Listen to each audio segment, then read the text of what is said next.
Good afternoon, everyone. BC Richfield here, coming to you live from London. It's just gone a couple of minutes past midday here, making it a few minutes past 1100 UTC. Really big shout out to everybody joining these live shows lately.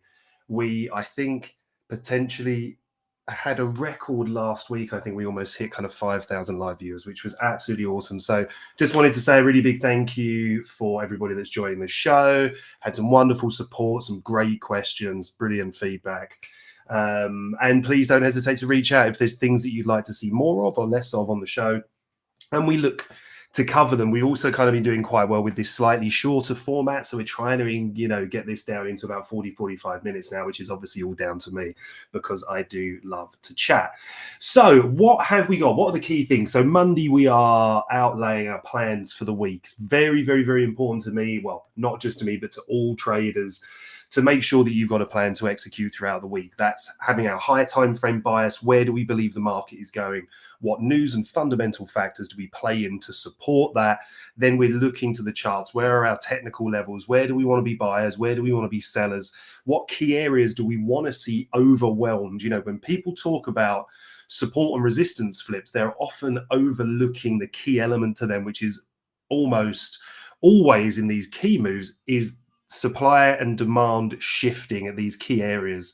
So when we lay our plan out, I'm always looking to put a set of what I call conditions in place. That's where do I want to be a buyer? Where do I want to be a seller? And what do we need to see when we're in those areas? All right. So what we're going to do is we're going to flick over and have a very quick look at the news. All right. After what was an unbelievably turbulent week last week. And I've got a few things that I just want to touch upon on that. So we're going to look at the news, quickly look at the S&P 500. Actually, we'll focus on the NASDAQ as that's what we normally cover. And then we're going to get ourselves back into the charts, all right? If we've got some time, the main thing that we're looking at here is Bitcoin, looking at how that's affecting the market, checking out Ethereum as well. We'll take a look at Bitcoin dominance. We will try and make time for a few of your chart requests towards the end if we do have that. So please do let me know. Craigie boy, how are you doing? Everybody else that's joining in the chats as well. Apologies if I've missed your comment. Not all of them come through to me here at the studio due to the fact we're broadcasting across Twitter and also Instagram and obviously YouTube. So without further ado, we've got the 4-hour chart on Bitcoin on the screen at the moment, but we are going to follow the process. Like I said, we're going to come back to this. I wanted this to be the visual thought that we look at here because this is the plan we've had for a while. Price is down in the buyer zone. That's got my interest. I outlaid to members as well as sharing with the public, which I always do on a Sunday night, which is my report, my financial outlook for the week ahead based on Bitcoin. And we've hit some key targets. So I want to run through those with you as well. And like I said, we'll try and mix around and take a look at some of the other ones. Hey, Horace, when 100K, when 200K, right? That's what people really want to see. But as long as it's chilling here for a while, let's see how things line up and see if we get a little bit more action on these alts. I know they're bleeding hard at the moment, guys, but just you just want to understand capital rotation. The reason that alts don't do particularly well when Bitcoin's doing well is that sucks up all the liquidity, right? That's taking all of the capital. If you think about that as kind of a finite pile, each fund, each major group, investment vehicle, etc., will have X amount of money assigned for high risk plays like that. All right. Now, when the high risk play is there and when there's the upside potential for Bitcoin, that's the safest place for that money to sit. All right, it's the biggest asset in its class. Obviously, you've got the ETFs, lots of different ways to buy it.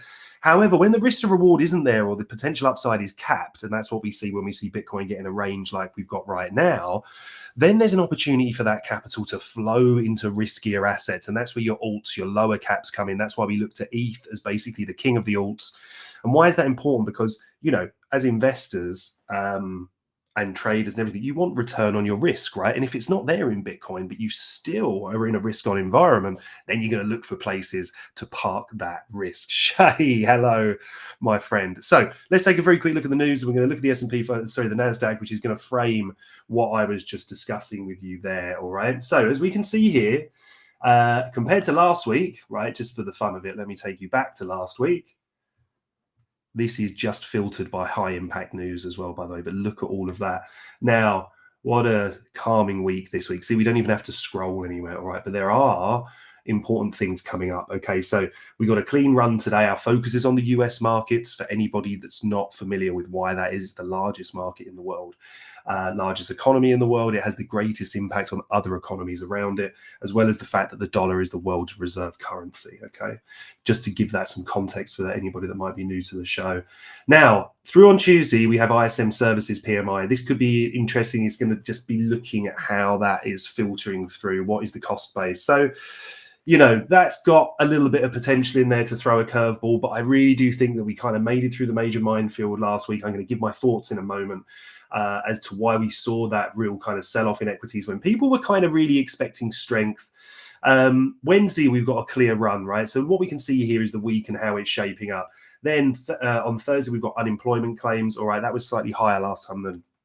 Sorry, that was slightly more muted last time than people expected, right? It didn't really move the dial. We'd need to see quite a big move one way or the other. And based on Powell's comments from the FOMC last week, how they're looking at that is really quite interesting. And I think that's what's plugging in to what we're seeing in the market at the moment, which we're going to cover. And then from there, we have a free run, really. So there's only a couple of major news events that we're keeping our eye on. Now, I'm not saying these things are going to be big enough to really move the market. I think we kind of got through those last week, GDP, FOMC, kind of not really providing any shocks.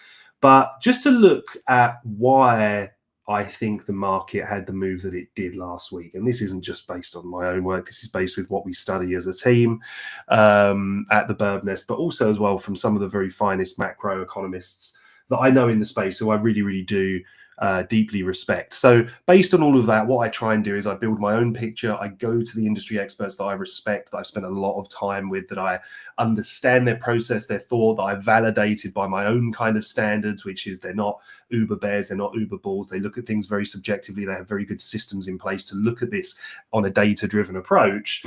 And then what I do is I plug that back into my original thought process. On a Sunday evening, I sit down and I think that all through and I say, okay, this is my conclusion. And this is what I'm going to share with you now. Okay, now it's nothing completely radical, of course it's not, but just looking at it outside of the microcosm really. So what does this represent here? We can see this is Thursday, right? So we can see the market was just going up wonderfully, all right? And it just has been. I mean, look at it, right? This is the 4 hour, by the way. So, you know, getting these dips down, we saw this in April, the sell-off, just obviously, you know, hindsight's a wonderful thing, but as all of these major dips have been just these absolutely superb buying opportunities. Now, the reason I wanted to focus on this is because we're looking at kind of the equity-wide sell-off, or certainly what kind of flushed through and affected the S&P 500 and the NASDAQ. They're the heaviest indexes with technology stocks, which typically is how we then gauge crypto, just from a risk perspective, of course. So what do we saw here? We saw this kind of nice pump up, right? We got this Wednesday, came back in, and what people were really surprised at here. So I think one of the major factors here was Powell's tone. He was asked a few questions that he answered a little bit, I wouldn't say shakily, but they were, shall we say, a little bit more confusing. They really didn't put forward that they had a real kind of good handle on what neutral was for them, meaning that the rest of their projections could be a little bit skewed. And he made a statement, and I don't want to paraphrase here, nor do I want to spend too much time on it, but I do think it's important. And his statement was very close to this, but I don't want to say it's exact because I don't have it written down in front of me, right? But his statement was referring to the fact that he was almost being criticized for being overly hawkish, which is akin to being bearish when, Trump is pushing for rate cuts and the economy's kind of holding up all right, suggesting that inflation isn't passing through to the average person, meaning that you could cut rates a little bit more, but, they're not doing that. So this relates to the fact it was 98% priced in on poly markets that they were going to freeze rates on the last FOMC, which they did. They kept it at 4.5%.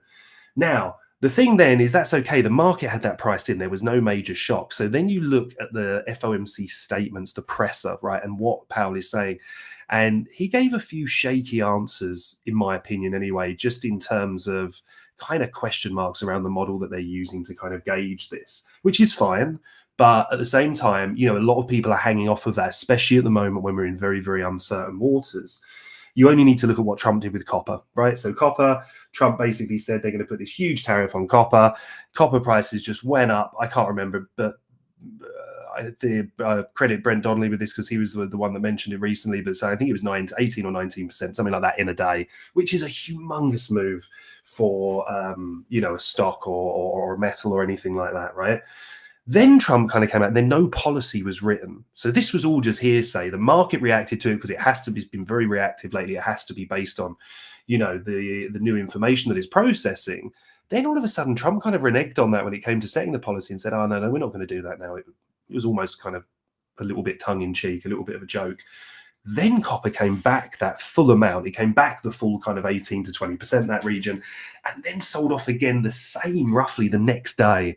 So it's, went up 1x and then it's basically down 2x. There's just this humongous swing. And it just goes to show how sensitive the markets are at the moment. So that just gives some context. Hey, Jesse, how you doing? As to why we're looking at what we're looking at. And why, when Powell came out with this, we saw this kind of strength coming in. So this is Wednesday, went into the US afternoon because this is UK time here. But then we really saw we saw the slowdown here, and then we saw this massively aggressive selling off. And that's when Asia, we had overnight with Asia here, start here into London. And then, ultimately, by the time we'd had that impact, you're then moving through into the New York session, and they jump on the board because the weight to the downside was so heavy. Obviously, if anybody's been caught offside overnight in certain stocks, then, they're really kind of in the hurt locker right now if they were long up here because the market was just straight down. I don't see, though, that there's any real kind of fundamental or major driver as to why this can't recover here.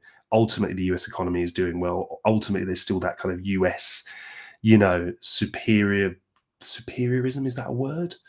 Supremism, maybe, where the economy is just so powerful. I also credit this to Brent. I was reading his newsletter and he said something that was really, really struck a chord with me. And this is all fact checked, obviously. But if you take, I think it was the top 5 or 9 largest companies in the whole of Canada, their turnover still isn't larger than Microsoft, which really did blow me away, actually, considering the size of those Canadian companies, what a good economy they've got. So, it really does, something like that really puts in perspective why the US are able to kind of really push their narrative and hold these things with so much strength and why they're so important. Why Trump can get away with saying such inflammatory things and disrespectful, in my opinion anyway, to Canada, talking about, assimilating them into the US economy and all of that kind of stuff. Well, Canada kind of had to come to the table for some kind of trade negotiations there because, ultimately most countries do need the United States. Anyway, what does this mean? Well, just to look at this quite quickly here, let's get some perspective. Yeah, this is the weekly. We can see how prominent this has been here again since that April correction. We see we've had that kind of move a lot higher now, and it just looks really, really healthy. Ultimately, until we see some kind of major breakdown on this, that's what we need to worry. When we move to the daily, again, context, right? Let's just pop our moving averages on quickly here. Yeah, this is the first time since we crossed back above, and I'm kind of focused here. So we've got the 100 is the purple, the 50 is the red, and the 20 here is the green here is the 20. Well, we got the golden cross here, right? So we got the cross between the 20 and the 50, yeah. And then not so concerned about the 20 with the 100. It's the 50 with the 100 that we got here. So since we've had that, price has really gone up, and this was all the way back kind of middle to end of June, around about the 20th. when we got this cross, right? Now, this is the first time price has come back under here. So if I'm looking at this from an investment perspective and saying to myself, okay, is this a good time to, add to the S&P 500? Well, what I would look at here is, or the NASDAQ, both are very similar, sorry, getting kind of back above the 20-period moving average here, looking at this, right? So we can see when you're in these kind of strong uptrends here, you want these all to be aligned as they are. Price coming back underneath is fine, but typically when we get back above this, provides pretty decent buying opportunities. The time that I'm really sidelined here is when we're back below the 50. Yeah, we just wait for these things to get back in order, and you're basically pretty much back to where you exited, give or take, yeah, a few percent higher. But then you're kind of riding these waves back up. It takes a little bit of the guesswork out of it. I still believe this is one of the best investment vehicles moving forward. The NASDAQ, the S&P 500, ultimately the indexes, the American companies within them. If we take a look just down here, like towards the Magnificent Seven, Apple, Microsoft, Amazon, Google, Meta, Nvidia, and Tesla. Yes, it all looks really bad as they took a big hit towards the end of last week, and this market doesn't open yet for a couple of hours, right? That's when we're going to see these things come in. I still think these represent pretty good buying opportunities. We've had the earnings run through. We haven't really had any major shocks to that. But that's what we want to be aware of. A few people just said to me, okay, well, if I'm looking at these investments, especially, obviously in my holdings in the S&P 500, the NASDAQ, what do I look to do? Well, with equities, I pretty much have a very simple approach, a long-term approach here to the moving averages.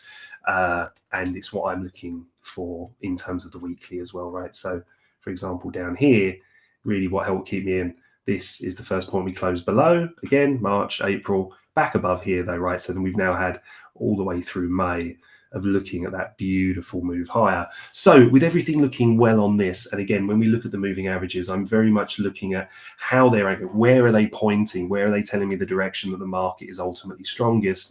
Yes, they're lagging indicators, but also when they're kind of fanned out like this and all really aggressively pointing up, it's typically a good sign in that asset, especially if it overlays with the fundamental and news drivers as well. So now that's out of the way, let's get ourselves onto Bitcoin. I know that's a little bit of a painful thing for some of you, but not that you can't use these on Bitcoin as well, right? But it's not something I do as much in any way on a trading perspective. It's much more from an investment one. Now, what I want to do is I want to start on the 4 hour here, which is a little bit unique. We're going to backwards rationalize this. So you can go back onto Twitter and have a look at the post that I put out last night, or if you remember with this over at the Bird Nest, you would have got it direct. What are we looking at? Weekly gap is in green. We'll take a look at that in a moment. Daily gap is in blue. This level here represents the key area of demand. So this is the order block or the area of demand or the consolidation that led to this massive pump. We never retested this. Where does this also coincide with? The prior all-time high. Yeah. And it's sat above the prior all-time high, a really, really key level. Yeah, here and here. What's the big blue box? Well, let's look and, ask yourself the question, what does this represent? So if this is where the buyers were getting really, really involved, too high up, we say this all the time, and you'll hear this from, well, good and bad traders, but the good traders, I think, really kind of pay attention to it, is you're just smashing into resistance here. This isn't the place to buy. Buy when there's blood in the water, not when there's euphoria in the air, right? So these people were ultimately trapped. This up move here, and I'm focused on the last major up move candle here. What happened? Price sold off, came back to this area, found resistance. Found resistance again, couldn't crack it. We came back to this area here. Bearing in mind, we're also pinned under the prior all-time high at this point, and our confluence says that this is a key area to short when we re-engage it. Yeah, so we set the area here, retest it, sell off. Yeah, retest it, sell off. Retest it, sell off. So why is this significant? Retest, sell off. Look how the sell-offs get less and less though, right? Like we talk about this idea of price sticking to a level before it breaks through it. Then you start to see the momentum come in here, right? All of a sudden, like these other sell-offs, yeah, these kind of violent, you hear us say this a lot, right? These kind of V-shaped rejections. Yeah, even this one here a little bit. But look how these earlier ones here, price really kind of did sell off aggressively. It's telling you that the sellers are really in control of this area. So what we're looking for as buyers, we're looking for that area to be mitigated. We want to see a strong move above it. You want to see price hold this area before moving higher, right? So what did we get? We got that here, except we didn't quite get it the way that we wanted it, yeah, because we just got this massive explosion through it. Price, then you have to ask yourself a question. You have to lay out levels that you're willing to be a buyer, because there's no way I'm buying this up here. You wait for the consolidation for price to break out of that, and then you push your luck a little bit higher. Ultimately, I typically want to see a slightly deeper correction than this. I like to see something in a Fibonacci scale, at least to a 382, but ideally down to around about the 50%. So this was a strong conviction play based on the fact that we had the market conditions to match. Then when we came into this area here, we came back up, set a new high, price came back down. We left these key areas down here untested. And often we need to retest these areas, all right? Sometimes we don't. We've seen it in Bitcoin before when it really blows away. But that's why we always have multiple plans. Henceforth, if we're buyers here, what do we look for? Well, if we're buyers here and price comes up, then when we come back to here, we want to see buyers aggressively stepping in again, right? So if we're looking at this kind of area here and saying, where's the key down move? Yeah. Price broke out from this area. This is the consolidation that led to the pump. Price broke out, retested this area, moved higher. I don't like how price just kind of carves back through this. If buyers were really strong here, you would expect to dip your toe and for those orders to be gobbled up and price move higher. Then when we kind of rejected this area here, which was this high, yeah, and this gap, this kind of gave us an idea that this is our range, all right? We had daily gap, weekly gap down here we're looking at, we're saying, okay, if this, and this was an emerging weekly gap at the point, if price is finding support here and resistance here, what are we doing? We're just chopping around in this range, all right? So do I want to be playing this intraday? No problem. Lows to the highs. My name, hello, mate. Deviation back in the range, traded to the highs. Rejection at range high, trade to the lows. Didn't quite make range high, broke out of the lows here. So now we either want to see this underside retested and continue to sell, or, and I'm much more in this camp, as I released in the report, if we're ultimately still bullish, equities are still doing their thing, the US economy and other economies are lined up either for some kind of fiscal stimulus in the future, they need to be buying back a lot of bonds, the economy's healthy and the risk bid is still on, and major funds are still investing heavily into the indexes that are very, very heavily laden with technology stocks. Ultimately, that should paint a very good picture for Bitcoin, right? And then if the capital rotation works, into other assets as well. So I want to be a buyer at these levels. And I said, because I like giving a clear thought process and instructions onto why I do these things. This was the consolidation. This lined up over this high, prior all-time high, prior all-time high, right? We've taken out key liquidity here. This was the area we were interested in being a buyer. This was, as we can see, the key area we were looking at as resistance to turn to support. So now the question is, have the buyers stepped in here? Now with this, you have, or I have, the way that I look at it, two ways to be involved in this. And one of them is coming up right now, this dotted line, right? It's a very simple line denoting the breaker candle, which is here. Oh, right. Make that straight. That's going to kill my OCD. This is the up move before the flush on liquidity, price closing above this. Now, one little caveat here, what I do like to see in this is often a bit more displacement higher, meaning a strong move, leaving a larger gap, and then we retest this area. But I'm still going to be looking around here for buyers. So the areas to be a buyer here are with conviction at your support levels, or retesting this area here on the structural shift and set of the breaker, right? What does that mean? Well, quite simply, we don't have a market structure break because we're coming off of a lower low. Yeah. So the ideal thing from a market structure perspective would be to see this. Yeah. Price sets lower low. Yeah. But a higher high, we don't want to see a higher low and then price break out of this. Yeah. That would be the safe play from a market structure perspective. But ultimately, I'm also happy to play these areas on the lower time frame with price re-engaging them. So let's just backwards rationalize this for a moment, right? We're going to just pop this down into our H4,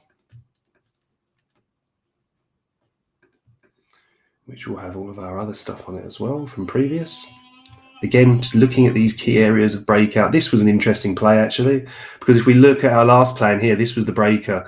So we were looking for this inversion to hold, right?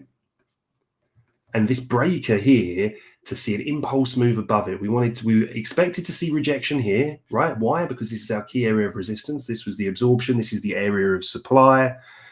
And we did see that. So what did we want to see? We then wanted to see strength beyond that, with the safety being the breakout above this level. We'll look at that again in a moment on the daily.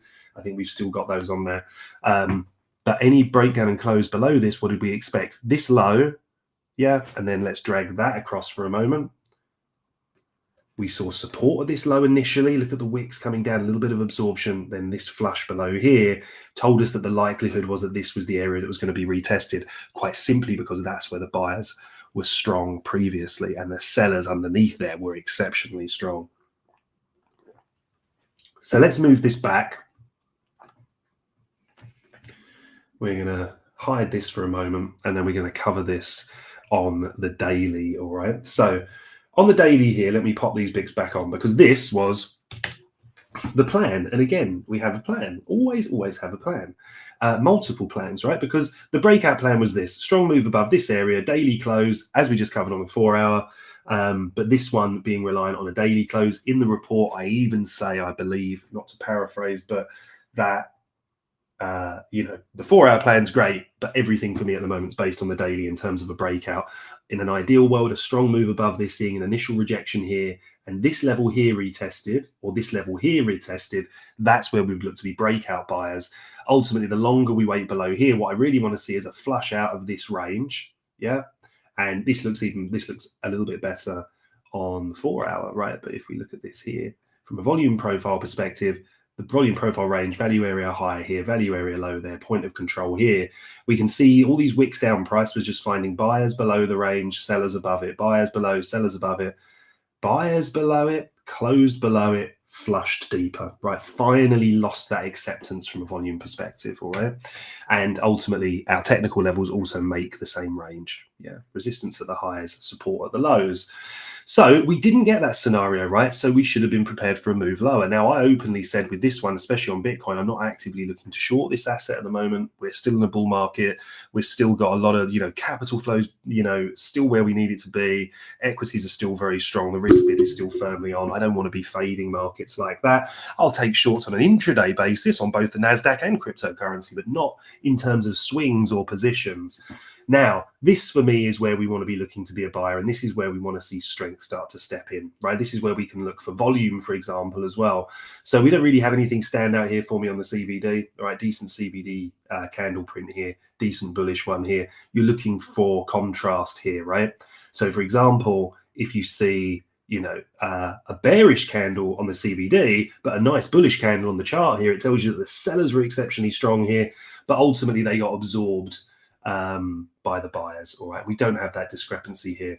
So as we kind of look at this here, we're at this level of support. Now, we don't have the technicals to back it up right here other than our levels, because we're not going to wait for a structure shift on this time frame. We'll be waiting forever. So this is where I'm happy to look at this area to get involved, right? So if we move back to the 4 hour quickly, I don't think we need to go through the weekly context. All we need to know is this is the big weekly gap here. All right. Let's just pop the H4 back on. Oh, wrong one. Get rid of that one now, the old one. So on here, if I want to start building into positions, I can monitor this area on the lower time frames, the hourly, the 15-minute, look for these flushes, look for strength to step into the market, look for this area to just ultimately be respected. And how we can do that if we overlay the same principles, this is a 15-minute chart, is as I look across here, I'm saying to myself, all right, I quite like trading the New York session. Find that's where the highest volume and volatility is traded, just helps my setups. So for example, and obviously we don't have this at the moment, we're waiting for the New York session, but I would want to see something similar to what we saw here, right? Because what it allows me to do is build this positional area here as, a shorter term swing trade, but also potentially turn that into a pyramiding trade, meaning I can buy higher on certain conditions are met if, price really is signaling that the bottom is in. So with the breakout of here, this whole area, we're saying, okay, when we're above this, we want to see this area coming. We got the retest here. This did happen late at night over Asia. So today I'm looking for price to kind of come back to this level here, to take out a low like we see, to show this nice recovery and give us the opportunity to be a buyer where we know there's some people trapped. Yeah, this is a great example of that here. What did we do? Came and swept out a low in forms of liquidity. Where is our breaker line? Yeah, so just the lower time frame version of exactly what we were doing here, denoting the top of the breaker candle. I focus on the bodies, just a technique that was taught to me many, many years ago, and one that I teach as well. Just an easier way to kind of depict, okay, where's the flush on liquidity? It's here. Let me draw this in for you properly so you can see. Flush on liquidity is here. When I look for entries, I'm looking for resistance to become support, right? Or support to become resistance. Yeah, if we're looking at it the other way. But when I'm bullish, I'm looking for resistance to become support. And that for me comes in a few different forms. If we're bearish, yeah, then we're looking for the bullish candles to defend price lower. That means that this is the up close candle before price move lower. We see price reject within this candle's realm, push it lower, meaning we expect the same from gaps, right? So no gap in here, but ultimately if this is where the sellers were prominent and led to the sweep of liquidity, we shouldn't expect price to be closing back above this. Yeah, what we can see here is using this breaker as an entry model. We flushed out liquidity. We're not setting lower lows, setting higher highs, price compressing into a space. Look at the way we're kind of setting this up here, very steep upwards angle. Price then comes into this area. It should find rejection. We're showing strength as we move into it. You know, we can bring the CVD into play here as well. If I can find an area of chart that doesn't have something drawn on it. Let me just get rid of these for a minute. Yeah, and then you're in here as well, like looking for your divergences and stuff like that. Okay, so really, really good example here. One of the key things that I really like using this for, if we came back in and touched into this level here, let's take a look at where this low was on the CVD. Yeah, what did we have? We had this moving to here.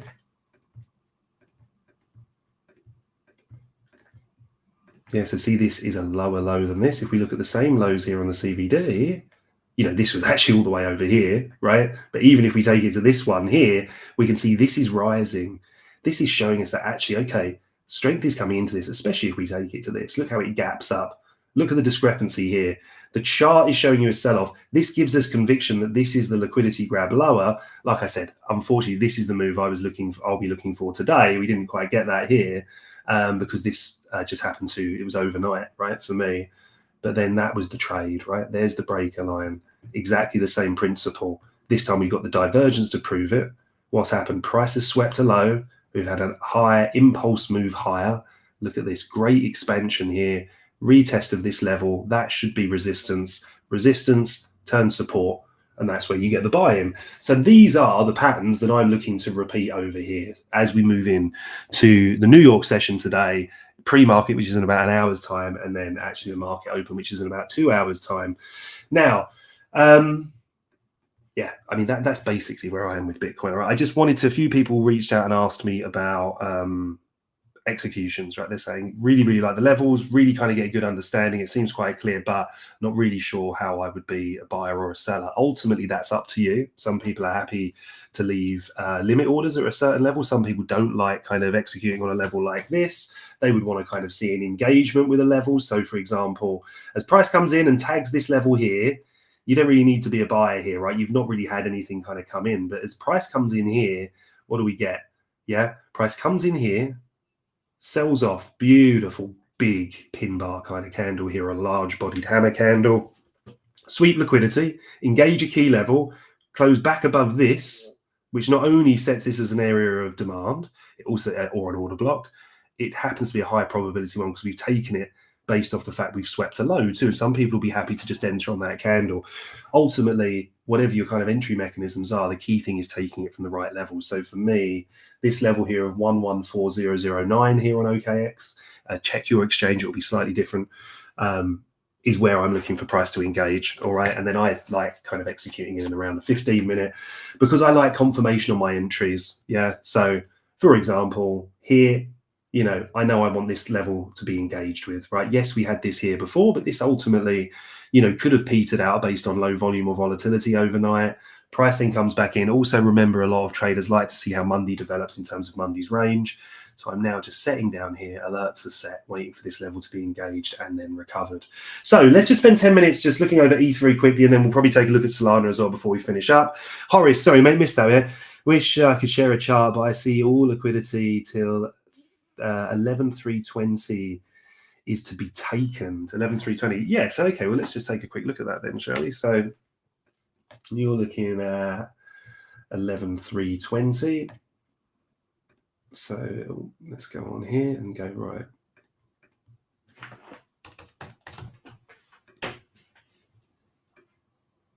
Oh, hang on, I've done that wrong. I've got a 0.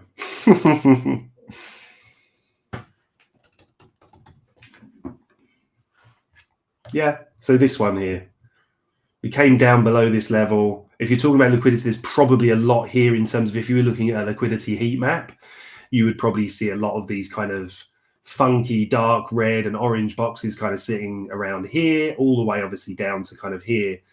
And that's because of the positions that have opened. And one of the things we need to take into account when we're looking at those is sometimes they can represent a real magnet for price. And ultimately it proves too just delicious for price to review. So it comes down and it magnetizes towards these areas of high liquidity. The other thing is as well, it's if there's a lot of those orders opening here and a lot of that liquidity building, it can also show that there's some big positions being formed and this area's being defended. But yeah, definitely an interesting level for sure. And you can see why. It was resistance back here, support through here, deviation, price got back above, and ultimately is moving higher. So key level to defend. I can understand why you're kind of looking in that region for sure. Right, let's take a look at ETH. I think we actually looked at this on our OKX contract last time, right? It's just been so clean and so clean, he says. Just look at all the madness on the charts, right? So this was the plan that we were laying out. So let's look and say, okay, why do we have this plan? Now, looking for this previously, we can see when you're trending, I'm just looking for the consolidations to be broken out of, retested, and then move higher, or to leave me a gap where I can be a buyer and price to move higher. Works really well. When we lose the structure, we need to identify whether we want to be active sellers or, whether we're kind of saying here, all right, well, actually, we're just waiting for price to compress. We're still bullish on the high time frame. Let's wait for the breakouts like we did here. We got beautiful divergence through here as well that led to this nice pump. We were identifying this bright green line at the time here to say, okay, this is where we'd want to see price close above to take any breakout plays. If not, price has to engage this level. Ultimately, it did the latter of the two, then gave us the breakout. So in here, what is all this squiggly madness about? Well, it's just exactly the same thing. We confirmed a daily order block in here, right? So bear with me because it does look messy. But we had this clear trend line liquidity here, which also showed resistance. Strong breakout of this area, which is why we can see this is here. So let me just make that brighter for you guys. I don't know if that's worse, actually. Hang on. Do it in blue. Blue always stands out nicely. So what do we want to see? Sweep of this level, which we got. Nice, strong breakout back above this level. Love that, right? Looking in here, did we get our CVD divergence? Yeah? Not quite. It was very, very close, and it gave me a bit of impetus here as well. But it wasn't quite on. But we did get this beautiful breakout. So what's the plan? Look at it. Wait for the area to be retested, order block set, yeah. This is then confirmed as an area of demand, yeah. So we're moving in here, order block set here, breaker set, the up move before price swept liquidity. This area is where buyers should have defended, right? So the play was look for long trades as we come back to here. We didn't get caught in any actually, but it doesn't matter. It was we got this. The flush came in just before around the New York session, right? The pre-market open. So it actually saved us here in London, but we still didn't get the retest of this area. Look at the candle. And fine, if you had taken a long here and you got stopped out, and then you see this happen, it's so, so important, right? I want to save this because I really do think it is important here, right? So let's just save a few of these bits and pieces here quickly. I'm going to just put a couple of exclamation marks after it so we can come back to it, because I just want to clear that up. Now, when you're a trader, you live and die based on your decisions, and people obsess about being right. And I obsessed about being right in my younger career as well. And it really, really hurt me because I felt like I wasn't, living up to what my peers were doing. I felt like I was underperforming. I was feeling like I'm putting these plans out there and they're just not working. And ultimately what it would do is really negatively affect me. So I would either steer away from plans, I'd start sizing my positions down. Lo and behold, what happened? I was losing money on the high conviction plays when I was wrong, sizing down, taking the new information the market gave me, winning, but winning at half the size, meaning that I was, constantly, fighting against the current. And that's not what you want to do. As soon as I came to peace with the fact that my losses taught me so much, it helped me just infinitely as a trader. So how's this relevant, right? Let's just put this back on for a second and let's just put replay on, right? So this is where we were. Yeah, this is where we were last week. This was Thursday's plan on Wednesday's plan heading into Thursday. Want to see this breakout. Great, we got the breakout. What do amateurs do, or what do people do where they leave themselves in trouble? They're longing here without any confirmation. No problem. Sometimes it works and you get in, other times it doesn't. If that's your technique and your strategy, there's no problem with that. I see people that are successful breakout traders that have made, 7 figures a year. But and more. But just, you just need the consistent data. People will long here, they'll long here, they'll long anywhere. Just make sure you understand the strategy. But for me, this is not the play. Henceforth, why the arrow says, let's wait for this area to get retested. So as we're waiting here, we're saying to ourselves, all right, price is coming back down into this area to retest it. So this, okay, say you'd ignored this candle and you say to yourself, all right, well, I still want to maybe be a buyer here. I don't think there's a problem with that because this is the key area I'm interested in. If I kind of highlight this area and draw it across, we're just going to do it in green to show that it's a bullish or, demand area sat on support. Yeah. Okay. No problem. So I'm looking for longs in there. We're going to look at it on the 15-minute in a minute and see if there were longs. And what happens then? What's my next play? Well, where's the next key liquidity? There's two areas. One is here, which I'm not really that concerned about because it's just local liquidity. It's not particularly key, high or low. This is the key area we wanted to see, right? This was where we know the buyers were. This is where they stepped in aggressively before. Here, nobody's really kind of stepped in. It's a little bit of a pivot point. So while we pay a little bit of attention to this is the key area. So let's remember when this candle closes, or comes into this area, we're looking for longs. When the candle does this, closes outside of this area, we're then looking for shorts. All right. So then we're just going to click replay off there and you can see, just gives you an idea of it kind of developing in, right? Always looking at these liquidity targets. And I'm drawing that across. So I'm going to show you a key thing that I learned from one of the best traders in the world, in my opinion, about marking out these key highs and lows and how they're so often these points of return for price, right? Because it allows traders to mitigate, get out of their losses if their bias is wrong, as most fund traders will hold through periods of drawdown rather than necessarily cutting losses with a hard stop. So, fine. Let's just move this back to here for a second and let's look at it on the 15-minute. I'm just going to get rid of those bits again, guys. All right, so pop them away.